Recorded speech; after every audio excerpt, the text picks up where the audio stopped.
അപ്പോൾ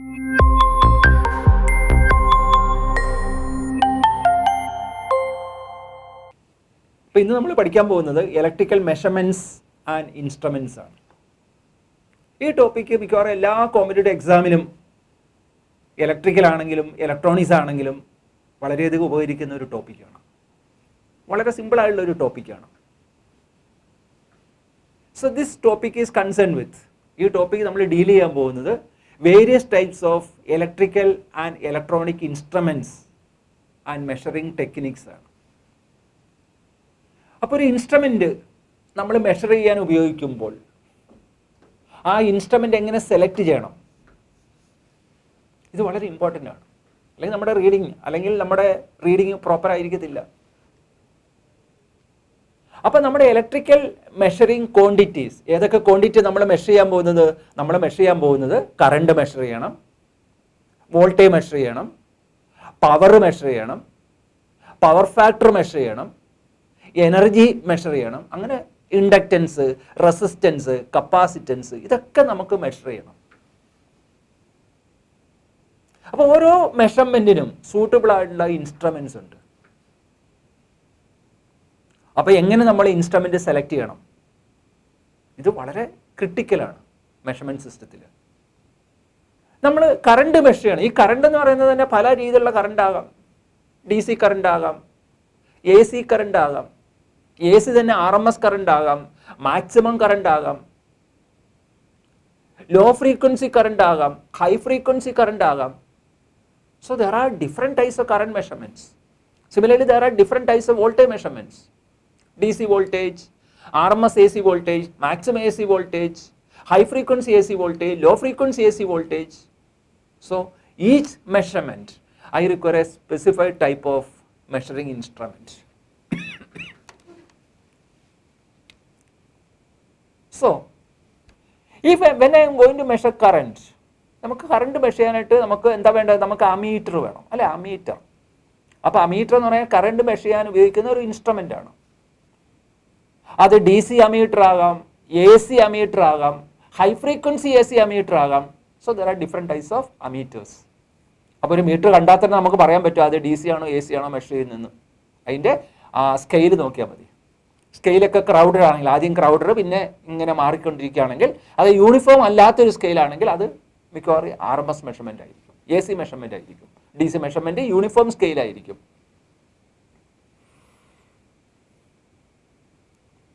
അപ്പോൾ നമുക്ക് കറണ്ട് മെഷർ ചെയ്യാൻ അമീറ്റർ വേണം, വോൾട്ടേജ് മെഷർ ചെയ്യാൻ വോൾട്ട് മീറ്റർ വേണം, പവർ മെഷർ ചെയ്യാൻ വാട്ട് മീറ്റർ വേണം, വാട്ട് മീറ്റർ. അത് DC വാട്ട് മീറ്റർ ആകാം, AC വാട്ട് മീറ്റർ ആകാം. അതുപോലെ പവർ ഫാക്ടർ മെഷർ ചെയ്യാൻ ഒന്നില്ല direct power factor measurement technique ഉപയോഗിക്കാം, അല്ലെങ്കിൽ watt meter ammeter method, watt meter volt meter ammeter മെത്തേഡിൽ നമുക്ക് പവർ ഫാക്ടർ മെഷർ ചെയ്യാം. Similarly, I can go for different types of bridges for measurement of resistance, inductance, capacitance.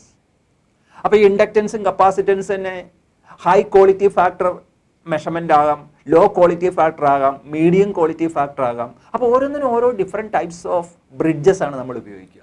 അപ്പോൾ bridge ഉപയോഗിക്കുന്ന മെയിനായിട്ട് component മെഷർമെൻറ്റിനാണ്. Component measurement. അപ്പോൾ അവിടെ ഒരു standard element വെച്ചിട്ടാണ് നമ്മളത് കമ്പയർ ചെയ്യാൻ പോകുന്നത്, സ്റ്റാൻഡേർഡ് എലിമെൻറ്റ്സ്. അപ്പം നമ്മൾ ഈ സ്റ്റാൻഡേർഡ് എന്താണെന്നൊക്കെ അറിഞ്ഞിരിക്കണം. സോ മെയിനായിട്ട് 4 സ്റ്റാൻഡേർഡ്സ് ആണ് നമ്മൾ ഈ മെഷർമെൻറ്റ്സിന് ഉപയോഗിക്കുന്നത്. അതായത് working standard, secondary standard, primary standard, international standard, അങ്ങനെ 4 സ്റ്റാൻഡേർഡ്സ് ആണ് ഉപയോഗിക്കുക. അപ്പോൾ ഓരോ സ്റ്റാൻഡേർഡ്സും അതിൻ്റെ ആക്യുറസി അല്ലെങ്കിൽ അതിൻ്റെ എറർ ഡിഫറെൻ്റ് ആയിരിക്കും. ഇൻ്റർനാഷണൽ സ്റ്റാൻഡേർഡ് എന്ന് പറഞ്ഞാൽ എറർ ഓൾമോസ്റ്റ് 0 ആയിട്ടുള്ള മെഷർമെൻറ്റ്, അതാണ് ഇൻ്റർനാഷണൽ സ്റ്റാൻഡേർഡ്. അത് നമ്മുടെ എല്ലാ രാജ്യങ്ങൾക്കും കോമൺ ആയിട്ടുള്ളൊരു സ്റ്റാൻഡേർഡാണ്. അപ്പോൾ ഓരോ രാജ്യത്തിനും ഒരു സ്റ്റാൻഡേർഡ് ഉണ്ട്, അതിനാണ് നമ്മൾ പ്രൈമറി സ്റ്റാൻഡേർഡ് എന്ന് പറയുക. അപ്പോൾ ഈ സ്റ്റാൻഡേർഡ് എക്യുപ്മെൻറ്റ്സ് എവിടെയാണ് ഉണ്ടാകുക? ആ പ്രൈമറി സ്റ്റാൻഡേർഡ് വെക്കാൻ വേണ്ട ആ സ്ഥലം, അതിനാണ് ISI, ഇന്ത്യൻ സ്റ്റാൻഡേർഡ് ഇൻസ്റ്റിറ്റ്യൂഷൻസ്. അവിടെയാണ് ഈ പ്രൈമറി സ്റ്റാൻഡേർഡ് മെയിൻറ്റെയിൻ ചെയ്യുന്നത്.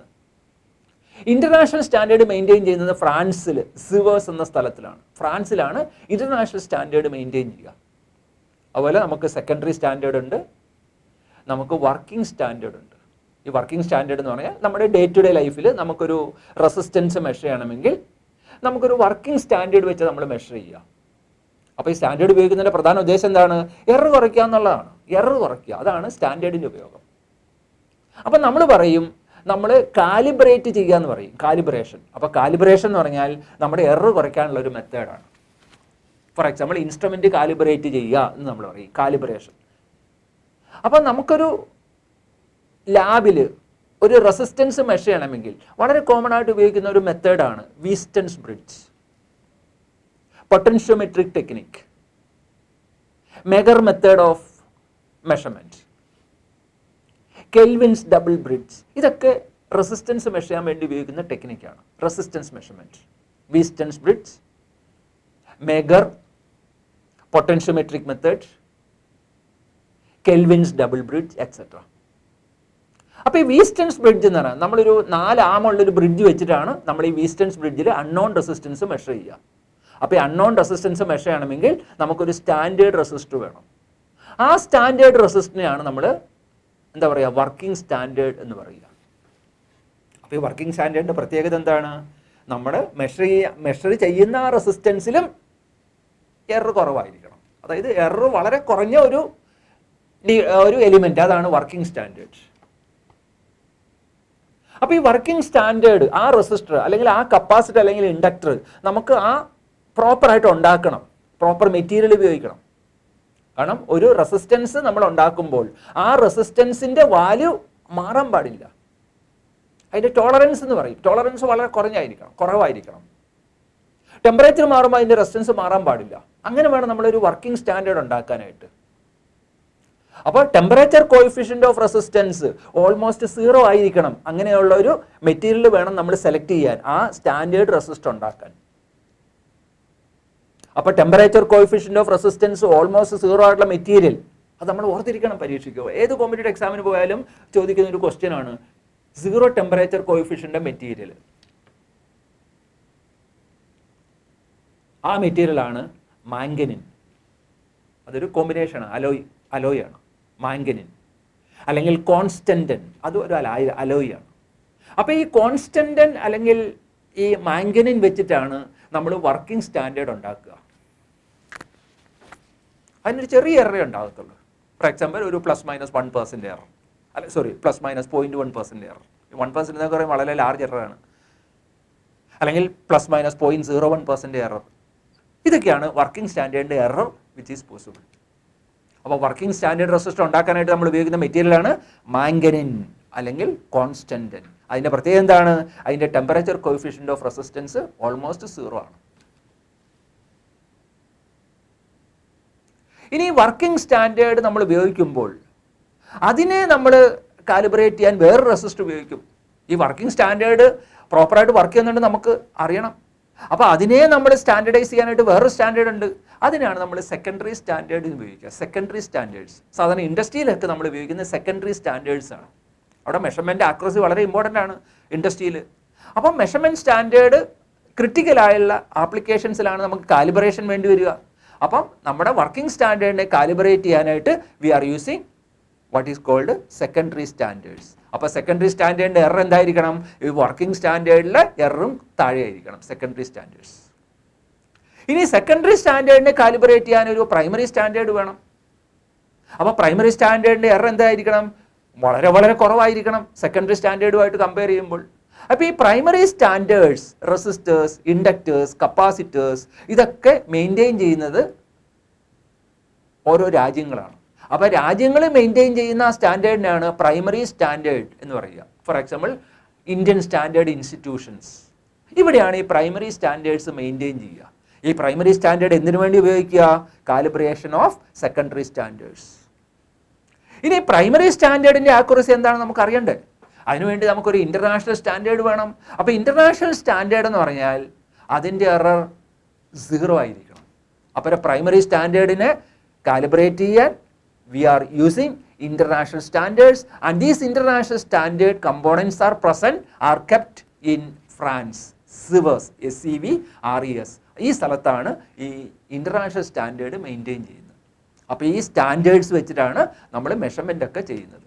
അപ്പോൾ there are 4 different types of standards: working standard, secondary standards, primary standards and international standards. അപ്പോൾ calibration is very essential in measurements. അപ്പോൾ ഇൻസ്ട്രുമെൻറ്റ് കാലിബ്രേറ്റ് ചെയ്യണം, അല്ലെങ്കിൽ നമ്മുടെ കമ്പോണൻറ്റ് കാലിബ്രേറ്റ് ചെയ്തിട്ട് വേണം പല ടെക്നിക്ക് വെച്ച് നമ്മൾ കാര്യങ്ങൾ മെഷർ ചെയ്യാൻ. So there are 4 different types of standards. ഇനി നമ്മൾ ഒരു ഇൻസ്ട്രുമെൻ്റ് നമ്മൾ ഉപയോഗിക്കണം. ആ ഇൻസ്ട്രുമെൻ്റ് എങ്ങനെ കണക്ട് ചെയ്യണം, ആ ഇൻസ്ട്രുമെൻ്റ് എങ്ങനെ റീഡ് ചെയ്യണം, ഇതൊക്കെ തീരുമാനിക്കുന്ന ആ എററാണ് അല്ലേ, അതിൻ്റെ ആക്യുറസി. അതിൻ്റെ പാരലാക്സ് എറർ ഉണ്ടാകാം. നമ്മൾ ഇൻസ്ട്രുമെൻ്റ് റീഡ് ചെയ്യുമ്പോൾ അവിടെ പാരലാക്സ് എറർ ഉണ്ടാകാം. അപ്പോൾ ഇൻസ്ട്രുമെൻ്റ് എങ്ങനെ വെർട്ടിക്കലായിട്ട് മെയിൻറ്റെയിൻ ചെയ്യണോ, ഹൊറിസോണ്ടലായിട്ട് മെയിൻറ്റെയിൻ ചെയ്യണോ, ഇതൊക്കെ ആ ഇൻഫർമേഷൻ നമുക്ക് അറിഞ്ഞിരിക്കണം. So ammeters are going to be used for measurement of current. അപ്പോൾ ഈ അമീറ്ററിൻ്റെ പ്രത്യേകത എന്തായിരിക്കണം? കാരണം അമീറ്റർ നമ്മൾ കറണ്ട് മെഷർ ചെയ്യുമ്പോൾ ഈ അമീറ്ററിൻ്റെ റീഡിങ് എന്തായിരിക്കണം? അതിൻ്റെ ഒറിജിനൽ റീഡിങ് ആയിരിക്കും, അതായത് എവിടെ എറർ 0 ആയിരിക്കണം അല്ലേ. അപ്പോൾ അമീറ്റർ ഫുൾ കറണ്ട് ഡ്രോ ചെയ്യണം. അപ്പോൾ നമ്മളൊരു സോഴ്സാണ് നമ്മൾ മെഷർ ചെയ്യാൻ പോകുന്നത്. അപ്പോൾ വി ഹാവ് സർട്ടൺ ആംബിയർ. ഈ ആംബിയർ നമുക്കൊരു അമീറ്റർ വെച്ച് മെഷർ ചെയ്യണം. അപ്പോൾ ഈ ആംബിയർ എന്ന് പറയുന്നത് സോഴ്സാണ്, അതിനൊരു ഇൻറ്റേർണൽ റെസിസ്റ്റൻസ് ഉണ്ടാകും. ഇതിനു മുന്നേ നമ്മൾ ഡിസ്കസ് ചെയ്തതാണ്, എല്ലാ സോഴ്സിനും ദേ ഹാവ് ഇൻറ്റേർണൽ റെസിസ്റ്റൻസസ്. അപ്പോൾ ഒരു കറണ്ട് സോഴ്സ്, അപ്പോൾ ഈ കറണ്ട് സോഴ്സിൻ്റെ ഇൻറ്റേർണൽ റെസിസ്റ്റൻസ് എപ്പോഴും നമ്മൾ പാരലായിട്ടാണ് റെപ്രസെൻറ്റ് ചെയ്യുക. അതിനാണ് നമ്മൾ നോർട്ടൺ റെസിസ്റ്റൻസ് എന്ന് പറയുക. ഒരു വോൾട്ടേജ് സോഴ്സിൻ്റെ റെസിസ്റ്റൻസ് എപ്പോഴും നമ്മൾ റെപ്രസെൻറ്റ് ചെയ്യുക സീരീസ് ആയിട്ടാണ്. That is called Thevenin resistance. അപ്പോൾ ഈ Thevenin resistance, that is a series resistance with a voltage source, or Norton resistance, that is the resistance in parallel with a current source. As long as these resistances are present for a source, there will be measurement error. അപ്പോൾ ഈ internal resistance ഉള്ള കാലത്തോളം measurement error ഉണ്ടാകും. ഈ internal resistance ideally എത്രയായിരിക്കണം? ഒരു voltage സോഴ്സിൻ്റെ internal resistance ideally 0 ആയിരിക്കണം. ഒരു കറണ്ട് സോഴ്സിൻ്റെ ഇന്റേണൽ റെസിസ്റ്റൻസ് അത് പാരലായിട്ടാണ് നമ്മൾ റെപ്രസെൻറ്റ് ചെയ്യുക, ആ റെസിസ്റ്റൻസ് ഇൻഫിനിറ്റ് ആയിരിക്കണം. Now I am using a meter. അപ്പോൾ ഒരു മീറ്റർ സോഴ്സിലേക്ക് കണക്ട് ചെയ്യുമ്പോൾ ആ മീറ്ററിൻ്റെ ഇൻറ്റേർണൽ റെസിസ്റ്റൻസ് പ്രോപ്പർ ആയിരിക്കണം. അപ്പോൾ ഒരു അമീറ്റർ കറണ്ട് മെഷർ ചെയ്യാൻ നമ്മൾ ഉപയോഗിക്കുമ്പോൾ അമീറ്റർ എന്തായിട്ട് ആക്ട് ചെയ്യണം? ഒരു ഷോർട്ട് സർക്യൂട്ടായിട്ട് ആക്ട് ചെയ്താൽ എന്ത് സംഭവിക്കും? അവിടെ ലോഡിങ് ഉണ്ടാകുകയില്ല. ഇൻസ്ട്രുമെൻറ്റ് ലോഡിങ് എന്നാണ് വിളിക്കുക, ഇൻസ്ട്രുമെൻറ്റ് ലോഡിങ്. അപ്പോൾ ഇൻസ്ട്രുമെൻറ്റ് ലോഡിങ് നമ്മൾ അവോയ്ഡ് ചെയ്യണം. അപ്പോൾ ഇൻസ്ട്രുമെൻറ്റ് ലോഡിങ് അവോയ്ഡ് ചെയ്യണമെങ്കിൽ എന്ത് വേണം? ആ അമീറ്റർ പ്രോപ്പറായിട്ട് നമ്മൾ ഉണ്ടാക്കണം. അമീറ്ററിൻ്റെ ഡിസൈൻ ഈസ് വെരി ക്രിട്ടിക്കൽ. അപ്പോൾ അമീറ്ററിൽ ഒരു ഇൻറ്റേർണൽ റെസിസ്റ്റൻസ് ഉണ്ട്, ആ ഇൻറ്റേർണൽ റെസിസ്റ്റൻസ് ഐഡിയലി എത്രയായിരിക്കണം? അപ്പോൾ ഒരു അമീറ്ററിൻ്റെ ഇൻറ്റേർണൽ റെസിസ്റ്റൻസ് അല്ലെങ്കിൽ metre resistance should be ideally 0. കാരണം ഒരു മീറ്ററിൻ്റെ റെസിസ്റ്റൻസ് 0 ആണെങ്കിൽ അവിടെ ഒരു ഷോർട്ട് സർക്യൂട്ടാണ്. അപ്പോൾ ഒരു ഷോർട്ട് സർക്യൂട്ട് ഒരു സോഴ്സിന് അക്രോസ് ആയിട്ട് കണക്ട് ചെയ്യുമ്പോൾ ആ ഫുൾ കറണ്ട് ഷോർട്ടിൽ കൂടെ കടന്നു പോകും. അപ്പോൾ അവിടെ അതായത് ആ internal resistance of the source infinite അല്ലെങ്കിൽ പോലും അവിടെ മെഷർമെൻറ്റ് എറർ 0 ആയിരിക്കും. Similarly when I am going to measure voltage using a volt meter, അപ്പോൾ വോൾട്ട് മീറ്ററിന് ഇൻറ്റേർണൽ റെസിസ്റ്റൻസ് എത്രയായിരിക്കണം? Volt meter internal resistance ideally infinite ആയിരിക്കണം. ഒരു വോൾട്ടേജ് സോഴ്സിൻ്റെ ഇൻറ്റേർണൽ റെസിസ്റ്റൻസ് ഐഡിയലി 0 ആണെങ്കിൽ ആ വോൾട്ടേജ് മെഷർ ചെയ്യുന്ന ഇൻസ്ട്രുമെൻറ്റിൻ്റെ ഇൻറ്റേർണൽ റെസിസ്റ്റൻസ് ഐഡിയലി ഇൻഫിനിറ്റ് ആയിരിക്കണം. അങ്ങനെയാണെങ്കിൽ അവിടെ ലോഡിങ് ഉണ്ടാകുകയില്ല. ഇതൊക്കെ നമ്മൾ ആംപ്ലിഫയർ പഠിച്ചപ്പോൾ നമ്മൾ ഡിസ്കസ് ചെയ്തതാണ്. കാരണം ആംപ്ലിഫയർ എന്ന് പറഞ്ഞാൽ സോഴ്സ് ആണ് അല്ലേ? Voltage controlled voltage source, current controlled current source, voltage controlled current source and current controlled voltage source. These are amplifiers. അപ്പം ഒരു സോഴ്സിന് എപ്പോഴും ഇന്റേർണൽ റെസിസ്റ്റൻസ് ഉണ്ട്. വോൾട്ടേജ് സോഴ്സിൻ്റെ ഇന്റേർണൽ റെസിസ്റ്റൻസ് സീരീസ് ആയിട്ടും കറണ്ട് സോഴ്സിൻ്റെ ഇന്റേർണൽ റെസിസ്റ്റൻസ് പാരലായിട്ടുമാണ് നമ്മൾ റെപ്രസെൻറ്റ് ചെയ്യുക. അപ്പോൾ പാരലൽ എന്ന് പറയുന്നത് എന്താണ്? Current diversion. സീരീസ് എന്ന് പറയുന്നത് എന്താണ്? വോൾട്ടേജ് ഡ്രോപ്പ് അല്ലേ? വോൾട്ടേജ് ഡ്രോപ്പ് ഇല്ലാതിരിക്കണമെങ്കിൽ ആ വോൾട്ടേജ് സോഴ്സിൻ്റെ ഇന്റേർണൽ റെസിസ്റ്റൻസ് 0 ആയിരിക്കണം. കറണ്ട് ഡൈവേർഷൻ ഇല്ലാതിരിക്കണമെങ്കിൽ ആ കറണ്ട് സോഴ്സിൻ്റെ ഇന്റേർണൽ റെസിസ്റ്റൻസ് ഇൻഫിനിറ്റ് ആയിരിക്കണം. അപ്പോൾ ഒരു വോൾട്ടേജ് സോഴ്സിൻ്റെ മെഷർമെൻറ്റ് നമ്മൾ എടുക്കുമ്പോൾ നമ്മൾ അവിടെ ഉപയോഗിക്കുന്ന വോൾട്ട് മീറ്ററിൻ്റെ ഇൻറ്റേർണൽ റെസിസ്റ്റൻസ് ഐഡിയലി ഇൻഫൈനൈറ്റ് ആയിരിക്കണം. അതുപോലെ ഒരു അമീറ്ററിൻ്റെ ഇൻറ്റേർണൽ റെസിസ്റ്റൻസ് ഐഡിയലി 0 ആയിരിക്കണം. So these are very important for meter selections. അതുപോലെ അമീറ്റർ എങ്ങനെ കണക്ട് ചെയ്യണം? Ammeter should be always connected in series. അപ്പോൾ അമീറ്റർ ലോഡിന് സീരീസ് ആയിട്ട് കണക്ട് ചെയ്യണം. വോൾട്ട് മീറ്റർ എങ്ങനെ കണക്ട് ചെയ്യണം? വോൾട്ട് മീറ്റർ എപ്പോഴും എക്രോസ് ആയിട്ട് കണക്ട് ചെയ്യണം. കാരണം വോൾട്ടേജ് ബിറ്റ്വീൻ 2 പോയിന്റ്സ് ആണ്. അപ്പോൾ 2 പോയിന്റ് ഇടയിൽ വേണം നമ്മൾ വോൾട്ട് മീറ്റർ കണക്ട് ചെയ്യാൻ. അപ്പോൾ volt meters are never to be connected in series. അപ്പോൾ വോൾട്ട് മീറ്റർ സീരീസ് കണക്ട് ചെയ്യാൻ എന്തായിരിക്കും? ആ റീഡിങ് 0 ആയിരിക്കും. അപ്പോൾ ഒരു വോൾട്ട് മീറ്റർ റീഡിങ് കാണിക്കണമെങ്കിൽ ആ വോൾട്ട് മീറ്റർ എക്രോസ് ആയിട്ട് കണക്ട് ചെയ്യണം. സിസ്റ്റത്തിന് എക്രോസ് ആയിട്ട് ഏതിൻ്റെ വോൾട്ടേജ് ആണോ നമുക്ക് മെഷർ ചെയ്യേണ്ടത് അതിന് എക്രോസ് ആയിട്ട് കണക്ട് ചെയ്താൽ മാത്രമേ വോൾട്ടേജ് മെഷർ ചെയ്യുകയുള്ളൂ. അപ്പോൾ volt meters are always connected across and ammeters are always connected in series. ഇത് വളരെ ഇമ്പോർട്ടൻ്റ് ആണ്. അതുപോലെ അമീറ്ററിൻ്റെ ഇൻറ്റർണൽ റെസിസ്റ്റൻസ് ഐഡിയലി 0 ആയിരിക്കണം. വോൾട്ട് മീറ്ററിൻ്റെ ഇൻറ്റർണൽ റെസിസ്റ്റൻസ് ഐഡിയലി ഇൻഫൈനൈറ്റ് ആയിരിക്കണം. അപ്പോൾ ഒരു ഇലക്ട്രോണിക് വോൾട്ട് മീറ്റർ നമ്മൾ ഉണ്ടാക്കുമ്പോൾ ആ ഇലക്ട്രോണിക് വോൾട്ട് മീറ്റർ എന്ത് വെച്ച് ഉണ്ടാക്കണം? അത് FET വെച്ച്, അത് മോസ്ഫെറ്റ് വെച്ച് നമ്മൾ ഡിസൈൻ ചെയ്യുകയാണെങ്കിൽ അതിന് ഇൻറ്റർണൽ റെസിസ്റ്റൻസ് വളരെ വളരെ വലുതായിരിക്കും. അപ്പം എങ്ങനെയായിരിക്കണം അത് ഡിസൈൻ ചെയ്യുക എന്ന് തീരുമാനിക്കുന്നത് ഏത് കമ്പോണൻ്റ് ആണ് ആ ഡിസൈൻ ഉപയോഗിക്കുക അതനുസരിച്ചായിരിക്കും നമ്മൾ അതിൻ്റെ ഇൻറ്റർണൽ റെസിസ്റ്റൻസ് കൺട്രോൾ ചെയ്യുക. നമ്മൾ പഠിച്ചാണ് ഒരു FETയുടെ പ്രത്യേകത എന്താണ്? FETയുടെ ഇൻപുട്ട് ഇമ്പഡൻസ് ഇൻഫിനിറ്റ് ആണ്, അല്ലെങ്കിൽ വളരെ വളരെ വലുതാണ്. BJT ഇൻപുട്ട് ഇമ്പഡൻസ് വളരെ വളരെ ചെറുതാണ്. അപ്പോൾ കറണ്ട് മെഷർ ചെയ്യാൻ BJT വെച്ചും വോൾട്ടേജ് മെഷർ ചെയ്യാൻ FET വെച്ചുമാണ് നമ്മൾ സിസ്റ്റം ഡിസൈൻ ചെയ്യുക. അതാണ് അതിൻ്റെ ബേസിക് കോൺസെപ്റ്റ്. അതുപോലെ തന്നെ നമ്മുടെ മീറ്റർ എന്താകാം? മീറ്റർ അനലോഗ് മീറ്റർ ആകാം, മീറ്റർ ഡിജിറ്റൽ മീറ്റർ ആകാം.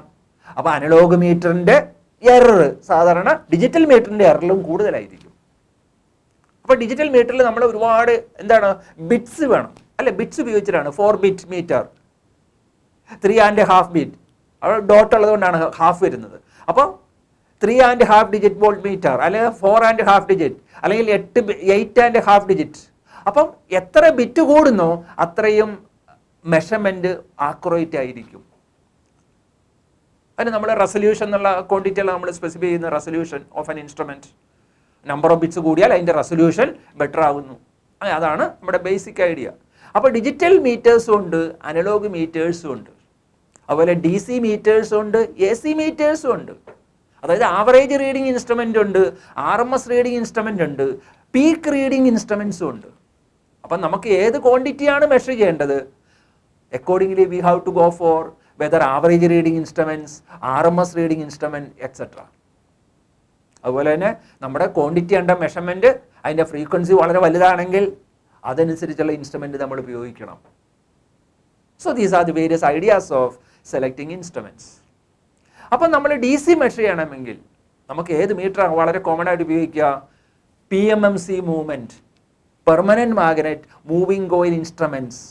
ഇതാണ് DC മെഷർമെൻറ്റിന് വേണ്ടി നമ്മൾ ഉപയോഗിക്കുന്ന meter. Permanent magnet moving coil instruments. അവിടെ ഒരു പെർമനൻറ്റ് മാഗ്നറ്റ് വെച്ചിട്ടാണ് ആ ഇൻസ്ട്രുമെൻറ്റ് നമ്മൾ മാഗ്നറ്റിക് ഫീൽഡ് ക്രിയേറ്റ് ചെയ്യുക. ഒരു കറണ്ട് ഒരു കോയിലിൽ കൂടെ പാസ് ചെയ്യുമ്പോൾ വേറൊരു മാഗ്നറ്റിക് ഫീൽഡ് ഉണ്ടാകും. ഈ 2 മാഗ്നറ്റിക് ഫീൽഡ് ഇൻട്രാക്ട് ചെയ്തിട്ട് അവിടെ ഒരു ഫോഴ്സ് ഉണ്ടാകുന്നു, അല്ലെങ്കിൽ അവിടെ ഒരു ടോർക്ക് ഉണ്ടാകുന്നു. ആ മീറ്ററിൻ്റെ പോയിന്റിൽ ഡിഫ്ലക്റ്റ് ചെയ്യുന്നു. ആ പോയിന്റിൻ്റെ deflection proportional to quantity under measurement ആയിരിക്കും.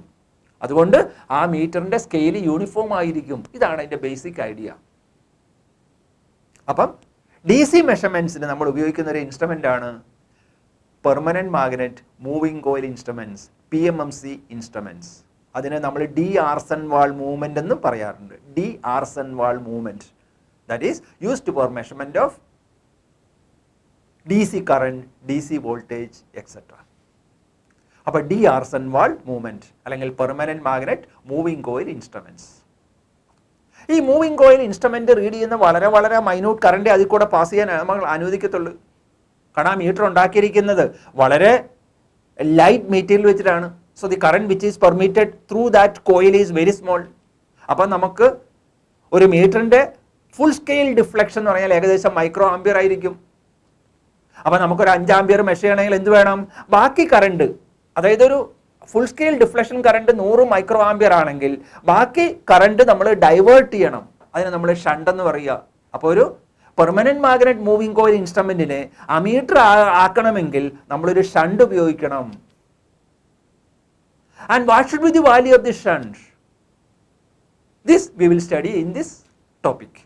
അപ്പം similarly, if you want to measure voltage, we have to connect a series resistor. അപ്പോൾ ഒരു PMMC മൂവ്മെന്റിനെ വോൾട്ട് മീറ്റർ ആക്കണമെങ്കിൽ സീരീസ് റെസിസ്റ്റേഴ്സ് കണക്ട് ചെയ്യുക, അത് വോൾട്ടേജ് ഡ്രോപ്പ് ചെയ്യണം. അതുപോലെ PMMC മൂവ്മെന്റിനെ അമീറ്റർ ആക്കണമെങ്കിൽ ഷണ്ട് ഉപയോഗിക്കുക. അപ്പോൾ ഷണ്ട് ഉപയോഗിച്ചിട്ട് we can convert a d'Arsenval movement into an ammeter. By connecting series resistors, we can convert d'Arsenval movement into voltmeters. അപ്പോൾ ഡിഫറെൻറ്റ് ഷണ്ട് വെച്ചിട്ട് നമുക്ക് different current range, we can have different ranges of currents. So this is the basic principle of how to convert PMMC movement into a voltmeter and ammeter. അതിനാണ് നമ്മൾ extension of ranges എന്ന് പറയുക. അപ്പോൾ ഒരു volt മീറ്ററിൻ്റെ range extend ചെയ്യണമെങ്കിൽ series resistor add ചെയ്യുക, ഒരു അമീറ്ററിൻ്റെ കറണ്ട് റേഞ്ച് എക്സ്റ്റെൻഡ് ചെയ്യണമെങ്കിൽ ഷണ്ട് റെസിസ്റ്റർ ആഡ് ചെയ്യുക. That is the principle.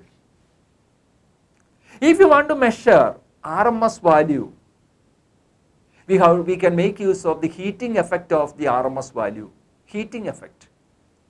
അപ്പോൾ ഹീറ്റിംഗ് എഫക്റ്റ് വെച്ച് ഒരു സിസ്റ്റം വർക്ക് ചെയ്യണമെങ്കിൽ അവിടെ ഉണ്ടാകുന്ന deflection theta is proportional to I square. മറ്റേ theta is proportional to I. അതാണ് principle of PMMC movement. And if it is a moving iron instrument, theta is proportional to I square. എന്ന് പറഞ്ഞാൽ അതിൻ്റെ ആ scale uniform ആയിരിക്കത്തില്ല. അപ്പോൾ non uniform scale ആണെങ്കിൽ അവിടെ RMS വാല്യൂ മെഷർ ചെയ്യുന്നു, യൂണിഫോം സ്കെയിൽ ആണെങ്കിൽ അവിടെ DC വാല്യൂ മെഷർ ചെയ്യുന്നു എന്നുള്ള ഇൻഫർമേഷൻ നമുക്ക് കിട്ടും. അപ്പോൾ നമ്മളൊരു മീറ്റർ ഒബ്സർവ് ചെയ്താലും we will come to know whether is a DC meter or AC meter. അപ്പോൾ RMS വാല്യൂ മെഷർമെൻറ്റ് അത് DC മെഷർമെൻറ്റ് ഉപയോഗിക്കാം, AC മെഷർമെൻറ്റ് ഉപയോഗിക്കാം, അല്ലേ? അതിനാണ് മൂവിങ് അയൺ ഇൻസ്ട്രുമെൻറ്റ്സ് എന്ന് വിളിക്കുക. അപ്പോൾ moving coil instruments are going to read the DC value and moving iron instruments will read DC as well as AC. കാരണം DC കൊടുത്താൽ ഹീറ്റിംഗ് ഉണ്ടാവും, AC കൊടുത്താൽ ഹീറ്റിംഗ് ഉണ്ടാവും. അപ്പോൾ ഹീറ്റിംഗ് വെച്ച് വർക്ക് ചെയ്യുന്നതാണ് അവിടുത്തെ basic principle moving iron instruments. അപ്പോൾ മൂവിങ് അയൺ ഇൻസ്ട്രുമെൻറ്റ്സിലെ തീറ്റ അത് deflection angle theta is proportional to I square. Therefore നമ്മുടെ scale is non uniform, non linear ആയിരിക്കും scale. If theta is proportional to I, അവിടെ യൂണിഫോം സ്കെയിൽ ആയിരിക്കും. അതാണ് PMMC movement, അവിടെ uniform scale ആയിരിക്കും. അതുപോലെ moving iron meters can be two different types. One is attraction type moving iron instruments and repulsion type moving iron instruments. Then there is another class of instruments known as electrodynamometer type instruments. Electrodynamometer type watt meters നമ്മൾ കേട്ട് കാണും. dynamometer type watt meters. അപ്പോൾ electrodynamometer type instruments അല്ലെങ്കിൽ watt meters, there are two coils. കാരണം നമുക്ക് power measure ചെയ്യണമെങ്കിൽ നമുക്കൊരു current coil വേണം, നമുക്കൊരു വോൾട്ടേജ് കോയിൽ വേണം. അപ്പോൾ there are two coils. One is a current coil and other is a voltage coil. Current coil is connected in series and voltage coil is connected across. So there will be current flowing and voltage. So there will be a force acting and there will be a torque. Accordingly, your meter will deflect. അപ്പോൾ electrodynamometer type instruments are employed for measurement of DC as well as AC. DC as well as AC.